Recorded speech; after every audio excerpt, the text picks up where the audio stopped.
Ladies and gentlemen, welcome aboard the TV Pilot's License, flight number 52 with service to England. We ask that you please fasten your headphones, secure your podcasting device, and remember, on today's flight, we may have a member of the royal family. Or maybe we don't. Have some fun with it.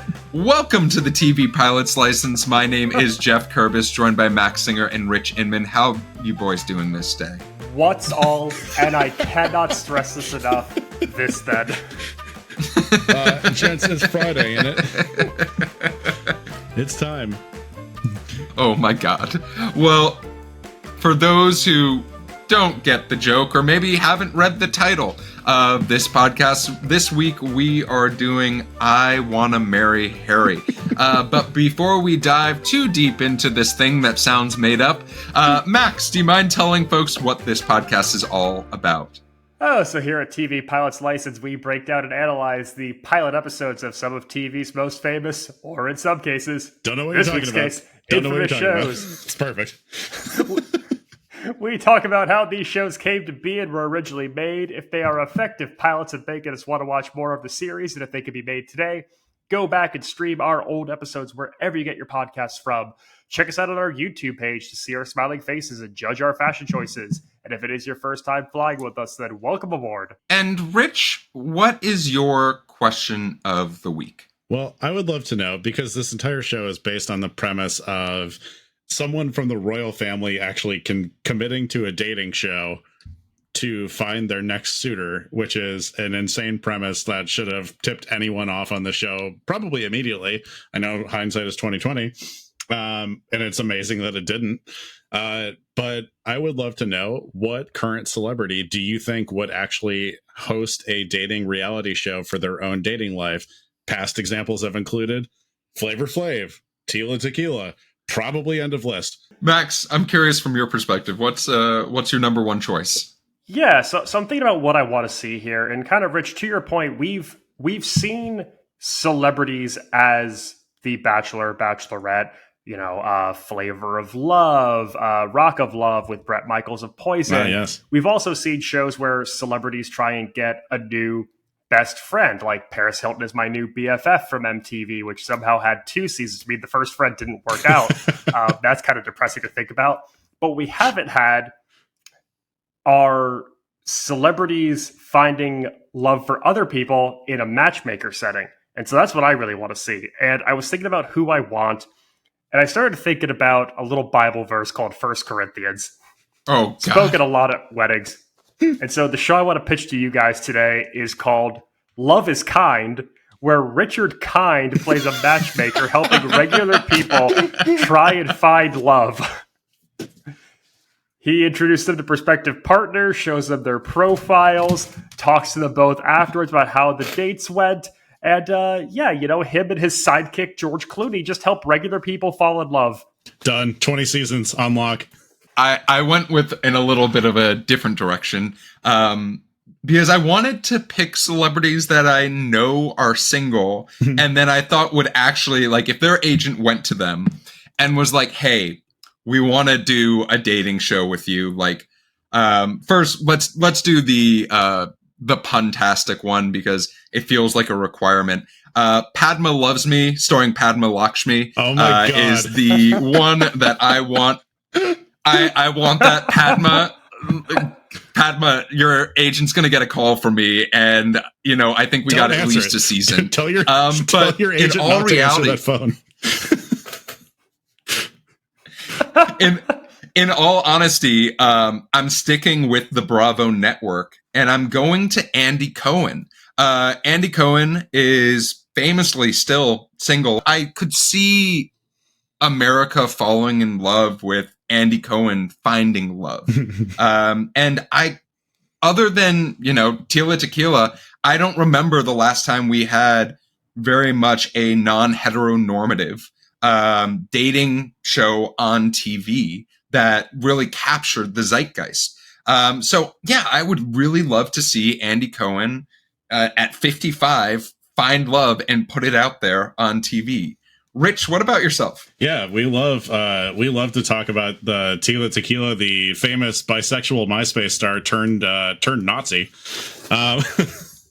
And I am going to go a little bit more heteronormative with this one, Geoff. But I mean, because it's in the news literally constantly, dating Pete Davidson at this point has to be a game show. Like, I think there is one that's going on behind the scenes that's not televised. I think people are hitting some sort of like weird dating Pete Davidson bingo card thing. And I want more of it. I want it on TV. I want him in on the joke. I think it's time everyone stops like worshiping like a 25-year-old comedian from Staten Island. Let's see how he does when everyone's able to I don't even know. So let's see how he does when America gets to decide his next partner. Can I just say, Rich, I didn't expect today's episode to feature two celebrities of the 2000s who were photographed wearing Nazi apparel, but here we are. Oh my God. Yeah, but only one as a podcast. Rich, thank you for that thought-provoking question of the week. Before we talk any more about this show, a quick word from our sponsors. Welcome back. Let's dive into I Want to Marry Harry. And we're going to start off with a quick synopsis. Single American women compete for the heart of a Prince Harry lookalike, who they are led to believe is the real thing. Yeah, why not? Pretty solid. Max, how the fuck did this get made? So today we are talking about the premiere episode of I Wanna Marry Harry, Harry of course being in quotations, titled Royal Masquerade Begins, which originally aired on May 20th, 2014 on Fox. Did anybody else, when we decided to do this show, think this was like a remnant of the George W. Bush administration and was shocked to find out that it aired in 2014? No, that can't be true. It cannot. No, that is whatever. That is fake news. That is not real. This show aired in a block back to back with The Swan. There is no way that it aired after I graduated college. I refuse. Wait, The Swan was still on TV in 2014? No. What I'm saying though, Geoff, is that it feels like a show that would have aired with that in like 2005. It doesn't feel like a contemporary show. I feel slightly better knowing The Swan was not on TV in 2014. How did this survive? How did they do this during the smartphone era? We're talking about British TV producer Danny Fenton, who's the creator of I Want to Marry Harry. And Fenton has worked since the mid-90s, executive producing highbrow reality content like Football Hooligans International, Scam City, and My Bare Lady, the last of which involved adult actresses attempting to learn classical theater and make it in London's West End. Damn it. Fenton claimed the title popped into his head one day as a joke, and he sold the show off of the 4 words alone, I Want to Marry Harry. So Fenton and crew begin scouting over 100 potential Prince Harry impersonators and lookalikes from around the world using websites, and you can submit yourself as like a lookalike and things like that, those kind of ratings websites. And they settle on 23-year-old Matt Hicks. Hicks is one of the first 6 people they talked to, and he was discovered through posting his photos on a celebrity lookalike rating website where people can tell you how much you look like the person you think you look like. A little bit of historical background for our more educated listeners. In the years leading up to the show, the real Henry, that's the fake guy. The real Harry had partied it up in the VIP cabanas at the Wet Republic pool party in Vegas. His bare butt had been posted on the British tabloids. And of course, there was the Nazi Halloween costume incident of 2005. At this point, his relationship to English model actress Cressida Bonas had recently come to an end. The show was pitched to every single party involved under a ruse. To contestants, they believed they were signing up for the incredibly generic show Dream Date. No context was given to lead Matt Hicks beyond it being, quote, a show about royal family lookalikes. And even well-established reality TV director who helmed it, Ashley Gorman, was left in the dark. Per Gorman, I was told it was a reality show and I could make it look like a Hugh Grant rom-com, and that was it. Oh my God. Whoa. Wait. Ironically enough, Gorman was chosen to direct the broadcast for the Invictus Games, a multi-sport competition for sick and wounded servicemen founded by the real Prince Harry. So she knows both. The show was filmed at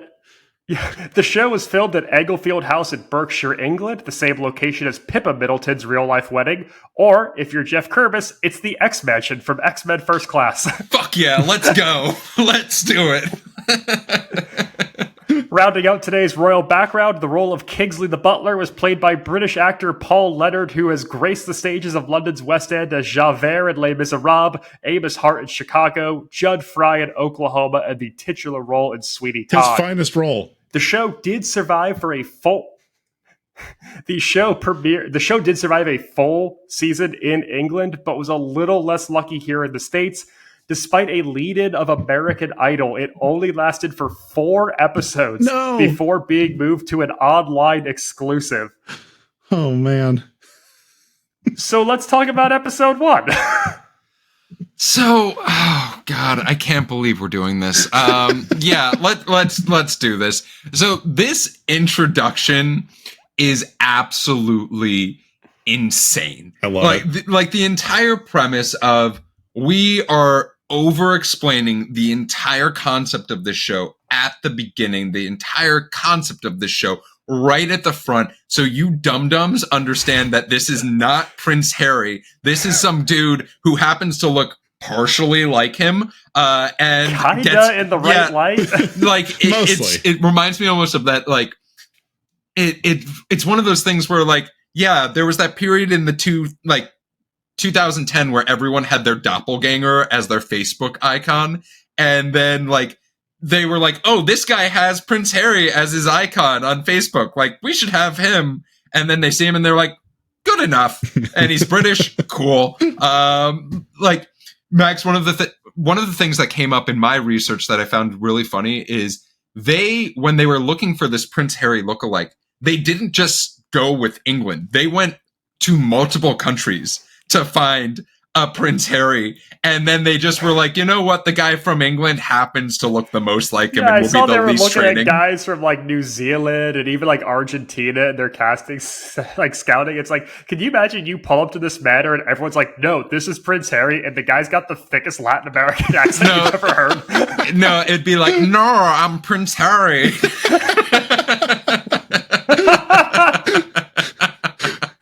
Prince Harry is 6'8" and really tan. The Rock is Prince Harry. That's the entire. This was The Rock's main acting debut. But as we go through, we sort of find out the entire idea, right, of this show. The entire idea is we are tricking these dumb American women into believing this man that we found, who works for an environmental consulting firm, happens to be Prince Harry. And then, like, we get to meet Matt Hicks, or Prince Harry. This was the most brutal explanation of a person we've done on this podcast. They do him so dirty in this too. Like you just said, so he's an environmental consultant, but they downplay his job so much. Like, look at this poor broke schmuck who can't afford a car and cleans up oil spills for work. They make this guy come out and be like, oh, chim chimaroo, I don't be a chimney sweep, I am. And like, he's got a real job. Like, he's an environmental consultant. He does surveying. He has a real job. Where'd you get a hold of the original script? Like, literally talking about Matt Hicks. This is how the introduction goes. He's single and poor, 23, looking for love. Also, like, they make fun of him for not owning a car and saying he gets around on a bike. Like, oh, no. Fuck off, narrator. In a big city. He lives in a big city with public transportation.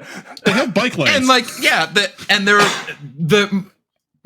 one of the things that I love is they show this like look-alike meter. It's sort of like if you go to a basketball game and they're doing the applause meter, and like they're like, he's a 99% match to Prince Harry. Yeah, the very scientific look-alike meter that Fox created. And I was just like, yeah, he like sort of looks like him. Like, he looks as much as like Prince Harry as if I was to run by someone and be like, oh, that guy like was a ginger. He looks as much as Prince Harry as, you know, a ginger person looks like Ron Weasley if you were to describe Ron Weasley to me from a book series. And for as much as the show and the producers don't do a good job of really selling Matt Hicks up top. He does an even worse job of selling himself. He has 2 lines here that I lost my shit at. The first is, I have to convince them I'm Prince Harry, but the goal is just for them to like me for who I am, which is insane. The entire show is you have to sell them on you being Prince Harry.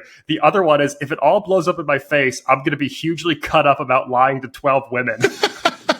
Also, like, okay, I do want to add too, from your explanation of how many people were hidden from this premise entirely, like including the producer, but also like what exactly did they hide from Hicks? Like, why did they, like, he already seems to have. He seems to get it from the get. Like, he seems to really understand the premise of all this. He's tricking these women.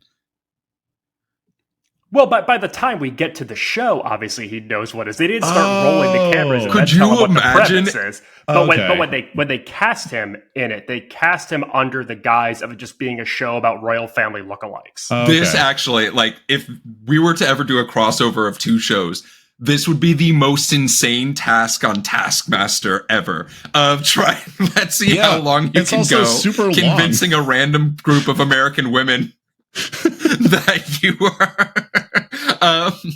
I would be fully bought in. But Max, you talked a little bit about My Fair Lady at the beginning, and No. I talked like My Fair Lady. It's different. and we get this bonkers, like, in like an upside down world My Fair Lady scene where this man is like Manchurian candidated into believing that he is Prince Harry, starting with his birth date, reminding him that Prince Harry is 6'3", like talking about his likes and dislikes, teaching him how to fence. Like, there's so much detail that we are shown in this montage out of a nightmare. Also, why did the fencing thing come up? At no point did any of these women who you expect to not know what Prince Harry really looks like up close, would they think, hey, what if I ask this guy to sword fight me right now? That'll prove he's not the real true heir to the throne. What I found insane here is that the actor who plays Kingsley introduces himself in character to the fake Prince Harry. Like, if I was at the end of this show and I revealed to the eventual winner that I'm not the real Prince Harry, and then my trusted confidant revealed to me that he was an actor, I would... And like, it literally, by the end, when they're like, when the final test is, what's your birthday? And this man, Matt Hicks, struggles through saying it's September of, I think he said 1984. 1984. And like, yeah, he was like, it's September 12th of 1984, and you're just like, oh, he's broken. Like he's been college, broken like into, a college freshman with a fake ID. Yeah, like he's been broken into believing this is his birthday. You cannot convince me that on September 12th of every year, Matt Hicks does not celebrate his birthday because of the way they filmed this scene. Oh, okay, so for all of the shitting on Matt Hicks we're doing right now, this show does do one good piloty thing, which is it says very loud and very clear what its thesis is. If we're trying to create a bigger concept in all of this. And they state directly, can love survive when fame, wealth, and status falls away? So that's the social experiment we're doing here, I guess. I don't know. So from this point, after Matt has passed his final test completed. Yeah. And gets a makeover, so his hair... Did you guys think after this makeover, he looked less like Prince Harry than when they initially brought him in? This is like, you know, when someone has like their Madame Tussauds character come out on social media, and everyone's like, what the fuck? That thing looks like it's made out of wax. It reminds me of the Ronaldo statue in Portugal, where like it looks like someone played with clay. Was that the one where they had to remove it? Yeah, because he got so upset about it. Yeah, that is 100% this situation. So let's move forward a little bit. And as far as who's going to be competing for Matt Hicks's love, it is 12 American women who, probably aren't the most familiar with what Prince Harry looks like up close. Literally, one of them says when the girls start murmuring Prince Harry, she doesn't know who Prince Harry is. And I was just like, you know what? That's extremely relatable. I think you're pretty cool now. Like, what did we think about meeting these women who genuinely, when we're seeing these talking heads, you really get the sense that they have no clue what's happening at the beginning of the show. I'm shocked that any of these people are from 2014. Everything about the demeanor to the innocence of the entire concept as they start to get clued in as to what's happening, to the fashion sense, both what they bring with them to the manor and what they're asked to change into for the first event that night. Nothing here screams 2014. This feels so trapped 10 years earlier than when it really is, which is kind of eerie. Yeah, when did Joe Schmo or like Joe Millionaire come out? Because those are like very similar concept shows. 03. Yeah, those came out 03? That's the thing, is this feels like a... Whoa. Yeah, so like there's an 11-year gap between doing this concept and then trying to do it again, and it feels uncanny. It feels like a direct spiritual successor to it, even though there's like an entire generation removed. Huh. Yeah, it's absolutely insane that this is happening. Talking about insane things that are happening, let's talk about the Tea Party. So these women are brought together over a tea party where they're looking out at this empty field and, you know, possibly having tea. We get some more talking heads from each of them about like, oh yeah, here's Kimberly from Long Island, who, you know, men don't treat her right. Like, the thing that was interesting about some of these talking heads is I found myself feeling for the characters that were just like, oh yeah, like I've never had a man treat me in a proper way ever. Like you're hearing these women talk about like almost as if they've been abused by former partners in situations. Well, something throughout this entire show that I think it bugged me was that they don't ever really give like status or like characteristics to the competitors on the show. The entire thing is built around the ruse. All they care about is the ruse. So like we have these 12 women. We don't get the names of women's like women's. We don't get the names little of, like, women's of the final competitors until like 20 minutes in. Like I was counting. I had a list going of each introduction, and I'm like, I only have like 9 names written down. And then like as the big masquerade ball later happened, I was like, oh, here's 10, 11, and 12. And I tried to write like a little one-liner to keep track for it. I only have one-liners for 10 of the 12. So we've got Maggie, who's 24, and that's all I have for her. We have Karina, who's 25. That's all I have for her. There's Leah, who's a cocktail server and dates musicians. There's Megan, who's from Dallas, who says that she can cook, she can clean, she looks banging in a bikini and likes the finer things in life. You've got Kimberly, who's just from Long Island, which I don't even know if that's true because she would have kept calling him Harold the entire time. There's Kelly, who's 24, who's a Southern belle and like the naive one. There's Chelsea, who's 21, and just wants carne asada fries. Yeah, that's all I have. He went a long way. Anna Luisa, who's 23. She's Miss Los Angeles. Rose, who's 22, the naughty preschool teacher. Jacqueline, who's 25, whose quote about herself is she's awesome but a bitch. Carly, who's 24, who's a pre-med student with a 4.0 GPA. And Andrea, who's 25, whose most romantic date was a casino in East Texas. And that's our slate of women competing for love. So one of the interesting things, Max, you talked a little bit about like how they didn't really give characteristics to the women. I would argue that one of the characteristics they did give, and this was a disservice to the show, is they made all of the women seem like they hate each other in like almost a convincing way. Like one of the first lines we hear is like, "Oh, you're 25. You're one of the oldies in the house." Oh my which God, is like, I hated that. I was just like, "Oh, holy shit!" Like, what a way to talk to someone you met maybe 2 minutes ago. As someone who's 18, famously, I would like to say that 25 is old.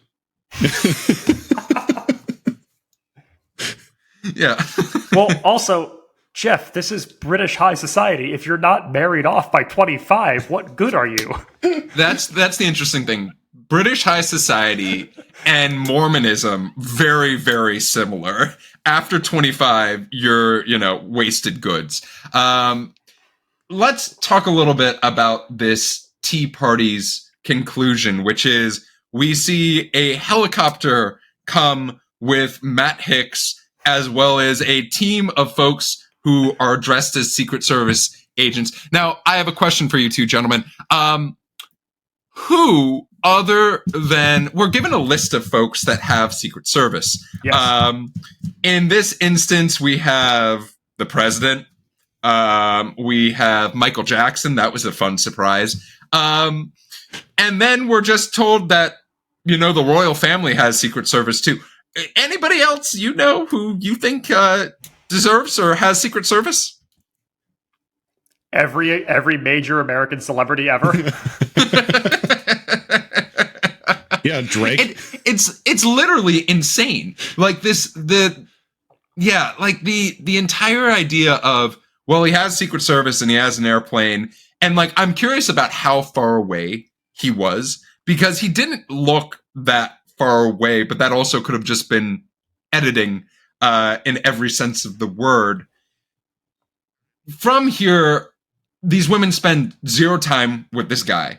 Like none at all. And then they're all like, oh, he's 100%. Like they're all talking about like, yeah, he's definitely Prince Harry, like 100%.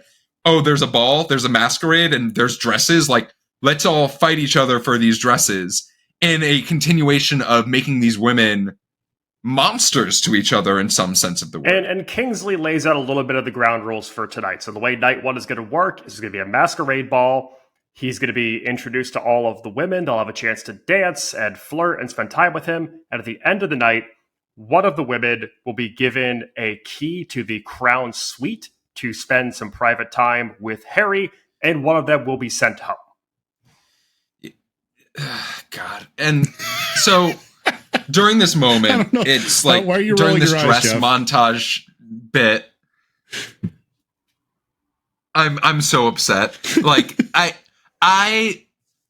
we've done so many shows we have done shows that are much older than this show, that have much more respect for women than this show that was made 9 years ago. And I can't get over the fact of like this scene where like these women are picking dresses. You have some women who are very uncomfortable with this moment, right? Where like you have Aaliyah who has at least in this show, she is edited to present that she has no idea what to do in this instance. She doesn't know what sort of makeup to wear. She doesn't know what sort of dress. She literally says, yeah, guys, just get me drunk and then hook up with me, right? And then you have this Kimberly figure who's like, I just want a guy who makes me feel special. I've never had a guy buy me a dress. And then on the opposite end, you have like Megan, who's being just rude. Like there's no other way to color it. Yeah, and just she gets a hard villain edited. Yeah, she's very much edited to be this villain and to be this person that you're just like, oh, she sucks. At least in the sense of like this show, Megan might be a lovely human. But in this pilot, you're left being like, oh, what a horrible human. Megan is also the only person who in any of her confessionals remarks that this is probably a ruse. She's the only person in her confessionals or in any acknowledgments goes, I don't think this is Harry.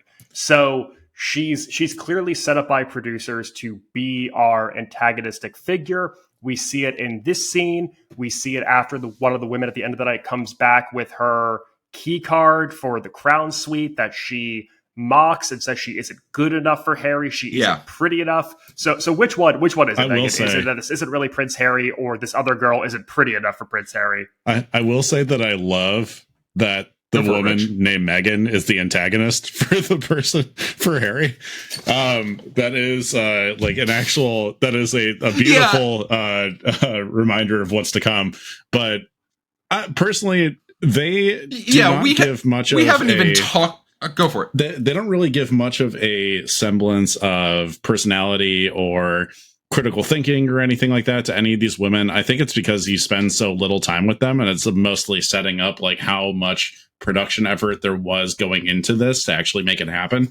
But I think I think what you lose in this pilot, if we're just going to look at this from a reality show critical lens and not like, oh my God, what the hell is this show? Because I will reveal later that I fucking love this and I want to watch more. But I do think that there is a lack of ability to find any sort of personality with the contestants yet. Like, they're all still like not really bought in on what's happening. And as someone who watched famously the pilot episode of MILF Island, that might be a show we have to come back to. I think what you get immediately, not only do you get their backstory, but the premise is laid out immediately and the reaction is immediate. And there's like, there is like a buy-in immediately of everyone understands what's going on. And I think because you have so much confusion from everyone except for Harry and Kingsley, you kind of don't really have anything to lean on in terms of any of these contestants yet. Yeah, so tagging on to Rich's point here, as someone who watches a lot of The Bachelor and Bachelor Nation type shows, something that they do on night one is every single person, when they meet the Bachelor or Bachelorette, has a one-on-one encounter where they get to tell them a fun fact about themselves. They get to do some sort of little shtick or gimmick or memorable thing before going inside. And people who are viewed as either producer favorites or frontrunners they want you to kind of get to know get a sizzle reel when we first meet them as well, either before they get out of the limo or when limos are happening, to really key you in on who they are. And then during that first night cocktail party, there's also kind of like little producery setup things where they get one-on-one moments where there's gifts or activities, things to, inspire connection, to kind of like push the lead's hand towards these people. And there's nothing that happens during the masquerade ball that even closely resembles that. There's some very awkward waltzing. There's some very odd one-on-one conversations where they don't really seem to know what to talk about. Plus, it doesn't help that Matt Hicks is trying so hard to be mysterious man, and he's not giving them much to work with. He's answering with riddles and vague answers to not like tip his cap as to what's going on here, but it ends up coming across as you're not getting any information as an audience. Matt Hicks reminds me more of Rumpelstiltskin than he does of Prince Harry. That is what I get by the end of this. The closest we have to character development in this entire thing, in this like where it's like, hey, we want to be the Bachelor, but we don't want to be the Bachelor because if we are the Bachelor, then we'll get sued by the people who made the Bachelor. With these women curtsying to this man who is wearing a mask. The closest we get to character development is we learn that Matt Hicks is a bit of a dick. Like, that is what we learn. Like, he is not, and sure, this could be editing, right? Like, but we talked about how Megan might be getting this villain cut. Matt is getting a villain cut too by saying like, oh yeah, all American women are really loud and really obnoxious after this meeting with Rose, our naughty preschool teacher, who seems perfectly fine. Okay, but I got a bone to pick with Rose's answer to being told that she's loud, because she responds by saying she works with the deaf and hard of hearing, and which is nuts. You're not supposed to just shout at the hearing impaired. Yeah, you are. That's a huge part of it. that's like the only part of it. Don't you remember Garrett Morris's bit on SNL, the director of the Center of the Hard for Hearing? That's perfect. So I do. There are two lines that happened during this cookout during this, this masquerade that I have to talk about. One is this is a British cookout. One it's a British cookout. thing that happens that literally blew my mind is a woman was like, there are fire-breathing dragons at this masquerade because they had like these performers walking around who were blowing fire and stuff like that. And then another woman went, there is fire, which, also lots of focus on this fire rather than the lack of plot on this show. But like during these random waltzes that we see, like we realize more about these women, right? Like Leah, obviously, extremely uncomfortable at this whole thing. Is the only woman who, like, basically is like, stop dancing with me. I just want to sit down. Like, this is not my scene. We have the Rose, like, talking about Matt Hicks doing the bare minimum of, like, catching her as she tripped and being like, oh, he catches me and this could be our fairy tale beginning. Are you...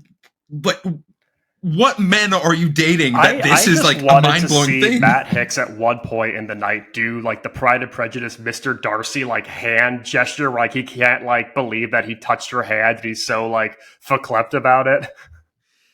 It's just like the entire thing is I'm left with none of these women do I really see like a connection. Like, Max, you talked a little bit about The Bachelor, and like if we're comparing shows, like The Bachelor does this amazing thing of the first impression rose, right? Like the idea of like, oh, like even the audience is like, oh shit, like the chemistry between them. The producer is obviously like in The Bachelor's ear being like, people really are gonna like your connection, like give this person a rose so that people have one central figure to root for.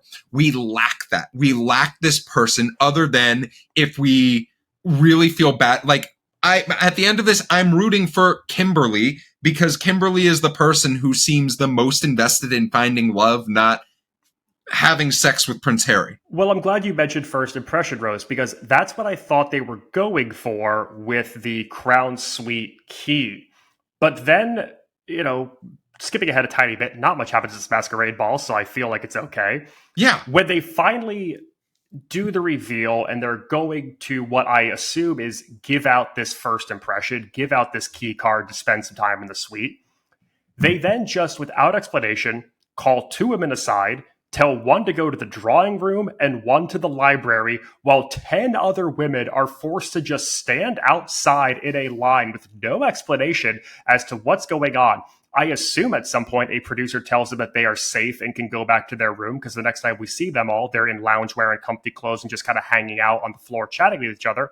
But it's awkward. They're just left to stand there with no explanation as to whether or not they're moving on to the next week in this show. We don't understand if Leah in the drawing room and Rose in the library are meant to signify he wants more one-on-one time to determine which of these two is going to get the key card. And there's no grand elimination where we get to say final goodbyes and the women get to say farewell. And there's like that kindred, like that moment of kinship that we get with The Bachelor. Everything is so isolated. Like every single segment is so isolated. Before we get too deep into the drawing room and the library, I have to talk about the unmasking. I have to, because this is what I realize in this unmasking is like, for the audience to paint a picture in your mind, if you decide not to watch this and just listen to this podcast and wonder, how are these men still sane? These women are lined up with our Bachelor, Matt Hicks, Prince Harry wannabe on the opposite side of them. And you see them all as sexily as they possibly can try to unmask and then make sex eyes at this man, where I would kill to be just a fly on the wall to see what the shot looked like of like, there's definitely a camera right in front of each of these women and then a camera that's off screen to the side. Mm-hmm. And like, it's Matt can't see any of these women's faces. 100% there's no shot of it. But then when Matt unmasked, I really think they had to cut out one of the women being like, that's not him. Oh, that's absolutely not Prince Harry. Yep. Like 100% one of the women just was like, nope, not him. I guess I'll be here though. I'll stay. Like that had to have happened. Yeah, like, I already got a free trip to England and I'm on TV. I might as well play along. Yeah, exactly. Like it's just one of these things, like, and as you said, we sort of get this moment where off to the side, Matt and our fake butler are talking, and then he uses a term that I've never wanted to hear in my life called naughty come to bed eyes. That's just disgusting. Nope, kill me. And then, like Max, as you said, we're in the drawing room, we're in the library, and then rather than having this instance where we get this like big dramatic moment where we have two women who are like side by side thinking like, am I going to get the rose or am I going to get the gigantic clock from Flava Flav? In this instance, we get a man basically saying to a woman that you're not good enough for me. And it was so fucking harsh. Yeah. Like it just, there was no tact to it at all. It was just like, it almost was like the producer was like, just be a dick. Be a dick to Leah. If you have seen the show, or as Geoff kind of just mentioned there, so it's Leah, our cocktail server, who gets eliminated. And I was actually surprised by this because Leah was one of the only people who had screen time, who actually had one-on-one conversations. And usually when there's eliminations on night one of these shows, it's people who either fall on their ass and make a fool of themselves and antagonize the lead, or they're people who just we didn't see at all. And there's maybe like 4 women who get any sort of one-on-one time with Matt Hicks in this episode, and one of those 4 got sent home. I don't know if you guys had any thoughts on this. I'm very curious personally, like if you don't have that much screen time, then the first night sending home thing isn't really that consequential or captivating for an audience in general. And I think I think you do want a little bit of screen time. You do want to have some bit of like attachment to that person that you're sending home, because it builds drama for the next one, because you're eventually going to learn more and more and more about people. Like going back to what we were just talking about, like a little bit of how little screen time any of these women really get.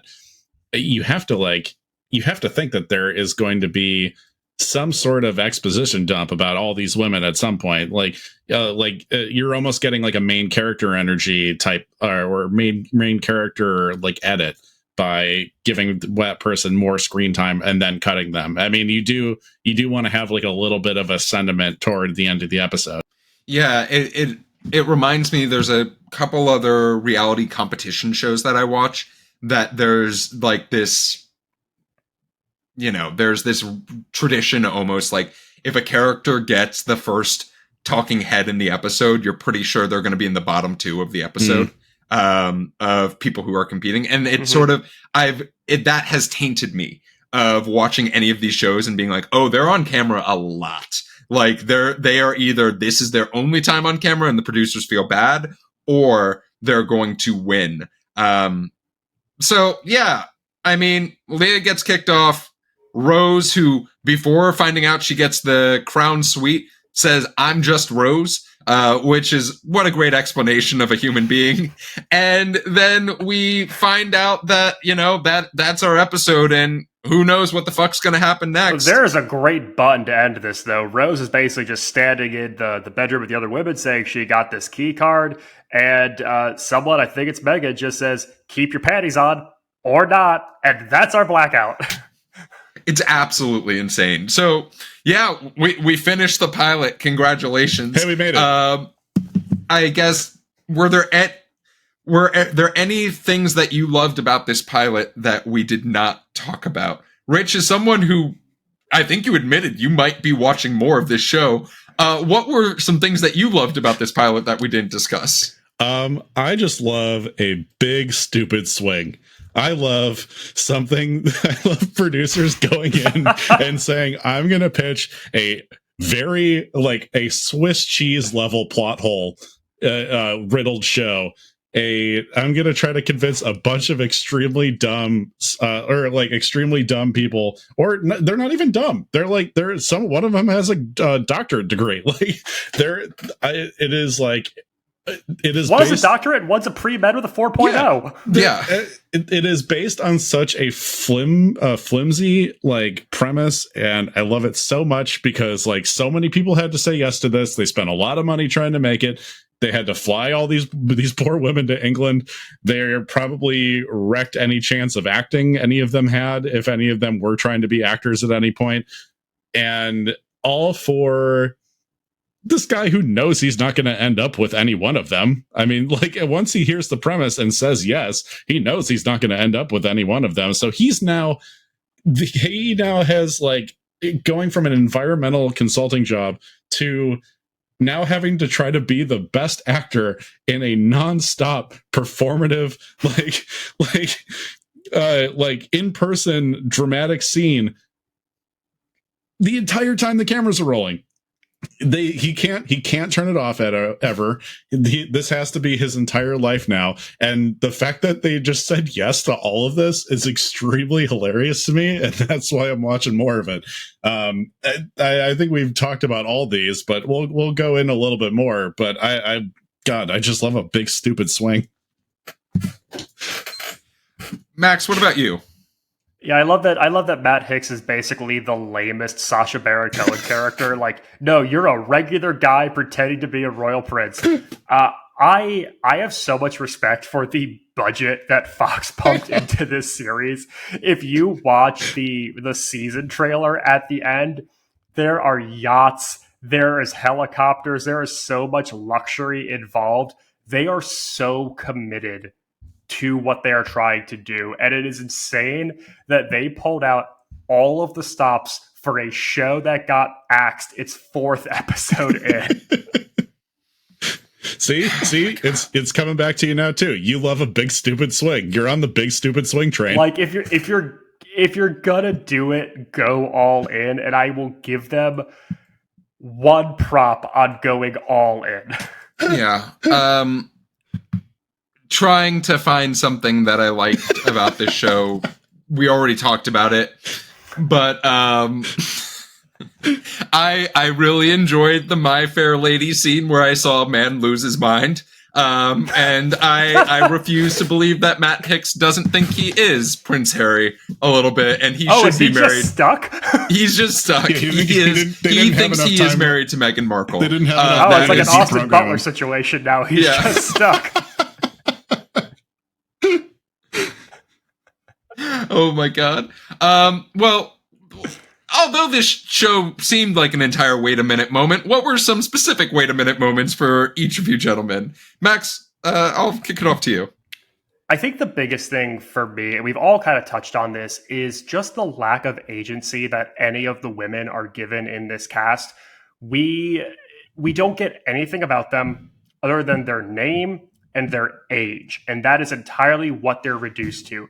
Even on The Bachelor, for all of its faults, their chyrons give their job descriptions. They're given moments and flashes to show their personality and to allow the lead to get to know who they are or what their interests are, or at least something interesting if they know they're getting sent home night one.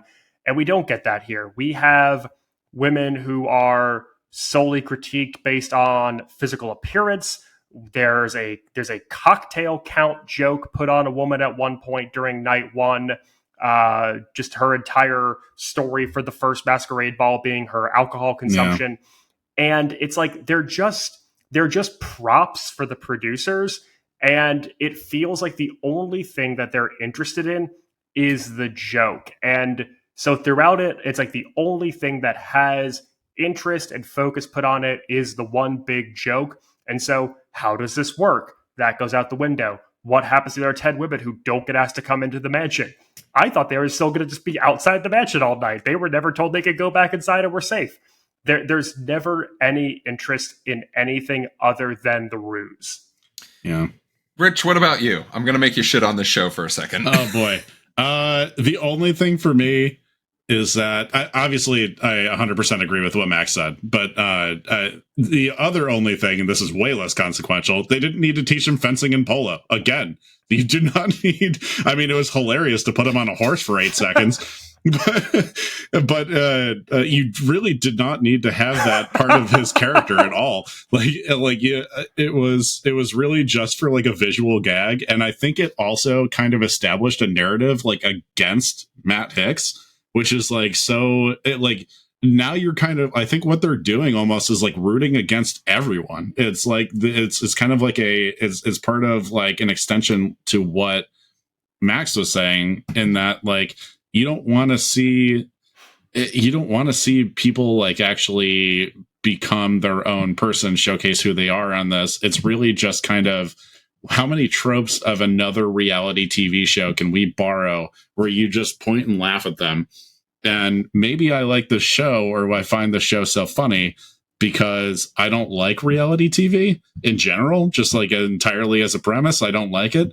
And I think because this is so like outlandish as a concept, it was a little, I wasn't watching for the quality of conversations. I wasn't watching for anyone to actually have this nice interaction, or even for the ruse to be uncovered. I like if one person to like use their time to go and like I'm gonna look into this. I don't think this person's really hairy. I would have loved that arc. Maybe that happens in future episodes. I want to see someone snooping around. It's like, I don't think this guy's really hairy. I think Harry is in I think Harry's in Jamaica right now on vacation. Megan just turns into a character from an Agatha Christie novel. Oh my god. If you're watching on the YouTube, you're watching that my mic is getting a lot closer to my mouth because my wait a minute moment is Danny Felton, Kevin Otten, Matt Gould, Ryan Seacrest, Adam Scher, Heather Schuster, David Tabalis, Rebecca Eisen. How fucking dare you? How dare you put this on TV? Again. You monsters. You goddamn monsters. Hey man, careful. Seacrest has shooters. Yeah.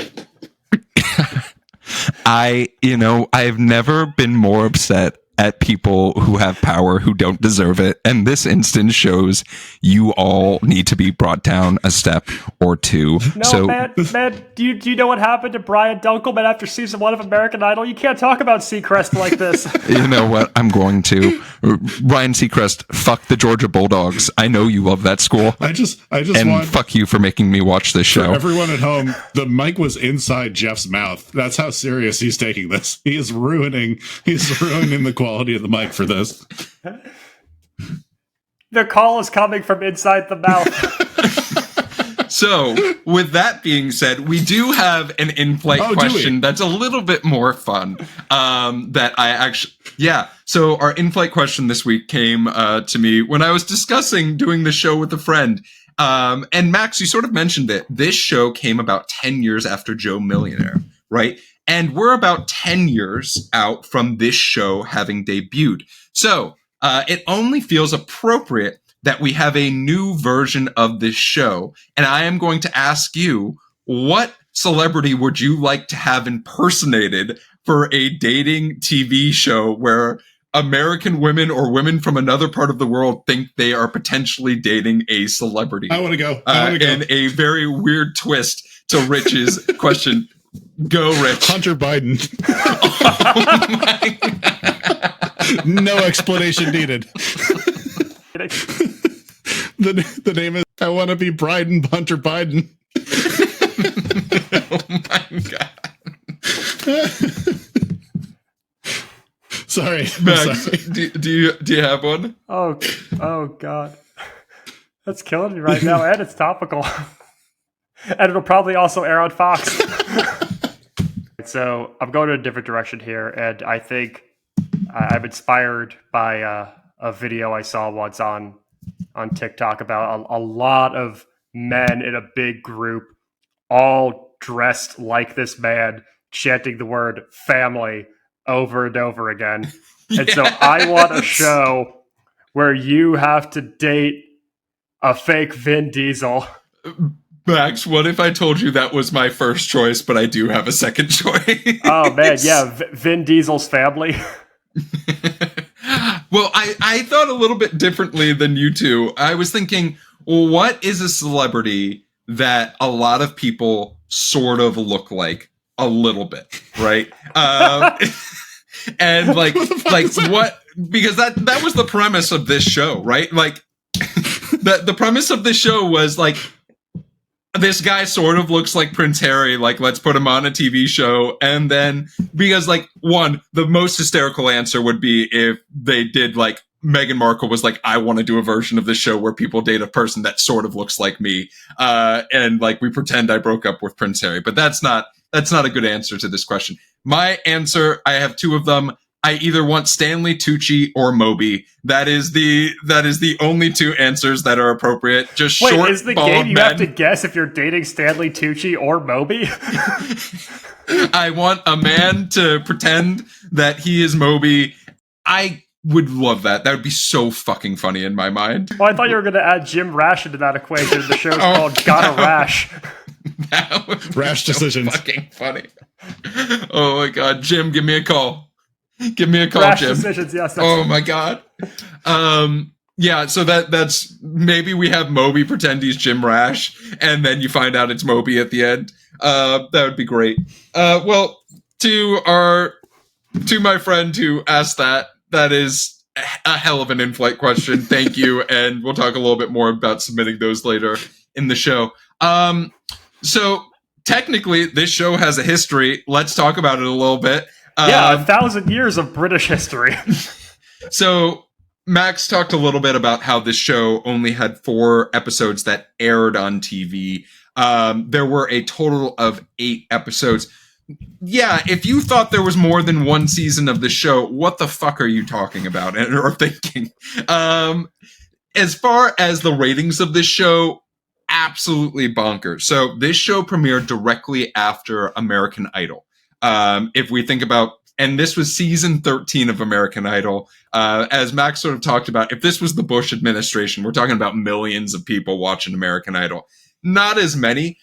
This show only held a 1.5 household rating and a 0.7 among 18 to 49-year-olds, which is just nuts. To give you an idea of how many people potentially watched this episode, that might be 1.5 million people on a major network television show.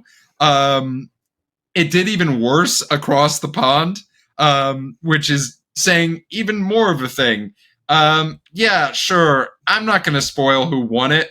You can look that up Americans yourself. Don't even know. But someone technically won. I'm going to spoil who won season 13 of American Idol, though, and it was Caleb Johnson with celebrity judging panel Harry Connick Jr., Keith Urban, and Jennifer Lopez. That didn't happen.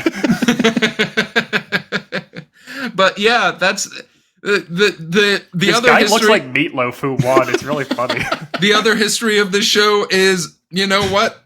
Prince Harry ended up marrying Meghan Markle, and they have children. So congratulations to them on finding love. With that said, Rich, what is your game of the week? This is just, God, I just love, this is such an insane episode. Okay. I have a couple royal family facts that I want you guys to try to suss out, and a couple trivia questions here. You guys can both answer on this one. I'm not going to do these individually, so you can try to figure them out together for one cohesive answer. All right.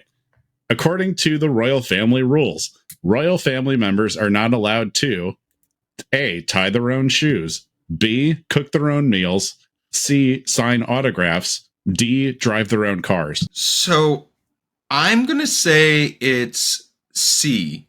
I'm going to say it's 100% C, because I believe there was like an instance where the Queen was driving a car, like, I don't know. I saw the movie Helen Mirren, and I think everything that happened in that movie is real. I'll bleep out that movie, future Geoff. But yeah, that's my guess.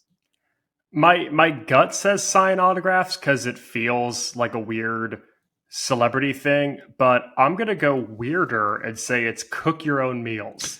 Just to be different. Geoff, you were correct. It is sign autographs. And the instance you were thinking about was the Queen driving around the Crown Prince of Saudi Arabia because it was forbidden for women to drive in Saudi Arabia. And she wanted to have that as a demonstration of solidarity for women in Saudi Arabia. She was also driving hella fast through very windy roads in England, which prompted him to tell her to slow the hell down. All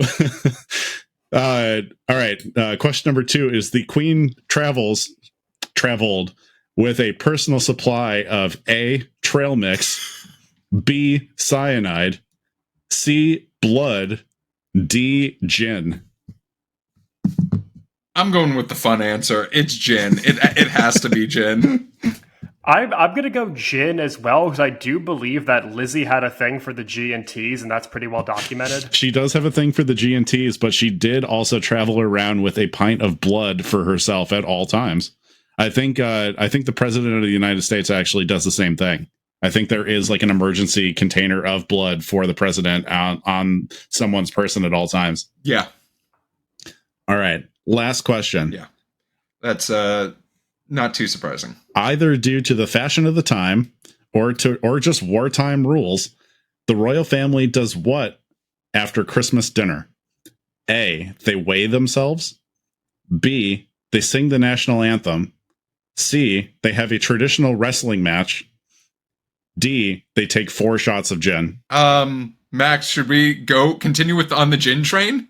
Man, I mean, it is summertime while we're recording this. No, I think it's A. I think it's weighing themselves. I do love the idea of them all. Like, I love the idea of more so an American family finishing their meal and standing up and saying the Pledge of Allegiance together. Like, that would be the funniest fucking thing. But I'm going to stick with gin. Why not? Max, you're correct. They weigh themselves in a tradition going back to the 1900s where the king was not certain that everyone in the royal family was eating enough and was worried about the like malnutrition and stuff like that. So they do weigh themselves after meals or after the Christmas dinner. They do that. They do that scene in an Academy Award nominated Kristen Stewart film that I won't say the name of to not upset Geoff. Thank you. And future Geoff is really pumped about not having to bleep you out, Max. Well, Rich, thank you for that lovely game of the week. As our flight comes to a land, and we conclude this episode speaking about I Want to Marry Harry, I have technically 2 questions for each of you. The first is, based off of this pilot, would you watch the 1 season of this show that exists? And 2, let's say the producers who I called out and are now putting a bounty on my head decided to get together and make a new version of this show with another celebrity. Do you think that should exist? Max, I'm going to kick it off to you. This is the hardest I've ever had to think about yes or no when I continue watching a show we've done. This is episode 52, and I've never had to think so hard about do I want to watch the next episode. And despite all of my morbid curiosity, wanting to see how this goes, I want to see how lavish these dates get that I've mentioned and how far into the ruse they get. I can't bring myself to hit play. This is going to be a no for me. I'm continuing to watch. As for can it be made today, I don't think so. I'm shocked that this is even from 2014 to begin with. I think that this era of like kind of malicious reality TV has passed. I think we're really in like docuseries, competition shows, either celebrity or not, day in the life shows, either celebrity or not, and romance shows. I think those are kind of the big 4 right now. I don't think we're trying to trick people and do as many gotchas as we were 10 to 15 years ago with reality TV. And it's just, I can't see everyone signing off on this. Although I also don't know how long these strikes are going to go for. So maybe I'll have egg in my face, but I don't see it being made today. Rich, what about you? I'm going to say yes. I'm going to keep going. And specifically for the reason that I think reality TV shows and America should be taken down a peg. And this is the kind of thing to do it. And I think, I think the, like you said, like Rich, if I tell you the winner right now, will you change your mind? No, the winner is inconsequential to my decision. The winner is me. The winner is the United States of America. The winner is the royal family. So I am going to give this another episode just because I think it's schlocky. I think it's terrible. I think it's something that is a very, very stupid, borderline 30 Rock, like late night writer's room idea type thing. And the whole reason that this exists is because people do kind of want to point and laugh a little bit. And in previous episodes, I have said that's wrong. However, it is a reality show that they signed up for, and they're not minors, which is already 100 points above Laguna Beach.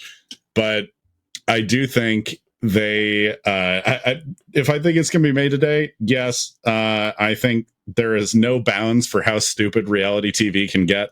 And I can't wait to see who's Bride and Hunter Biden. And first of all, if we learned anything from Rich's speech, he's a hypocrite. But secondly, I will stand with Ryan Seacrest over your body. Oh my god! The only miners this week are Matt Hicks in the coal mines, the poor bastard. So, as far as the show goes.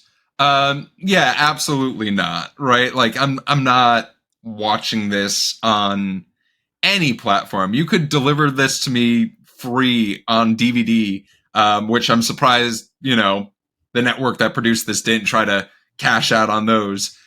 They could be collector's items. But as far as like making more TV about tricking people into dating some regular guy, no. Like, are you fucking kidding me? That's disgusting. It literally is just, I understand everyone wants their 15 minutes of fame. Like, everyone wants to be an Instagram influencer, and like a director or a casting agent could be like, hey, you want to like pretend you don't know that this person isn't Prince Harry for 8 episodes and you get to go to London.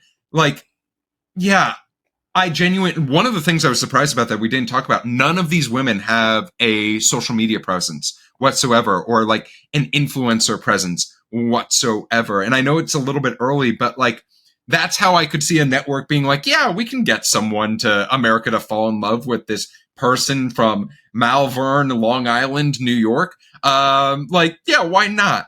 It's just, no, stop, make real TV, like pay writers. God damn it. Like, that's all I have to say. Pay writers, pay actors to make awesome art. We don't need more of this shit. My point is not don't pay writers. That was not the point to be argued on my side. No. Rich, by no means am I saying I am not saying that you don't want to pay writers. I am saying that I'm upset that there was a period where rather than paying a bunch of writers to make a piece of art or like pick up a pilot, Fox looked at this and said, we got it. Oi, gaslighting's when I go out and light the lamps at dusk, my lord. Oh my god. So with our plane coming to a land, where can we find you two gentlemen? Rich, where can we find you? You can find me in the boardroom planning out Hunter Biden lookalike dating shows, and also on Instagram at Damn That's Rich. You can catch me running lines for the next musical production starring Paul Leonard, and on all things social media at Maxwell Singh. And you can find me trying to take a mask off of my face as sexily as possible in the mirror and failing every single time. You can find me on social... I should have said I was getting carne asada fries. God damn it. That's too real.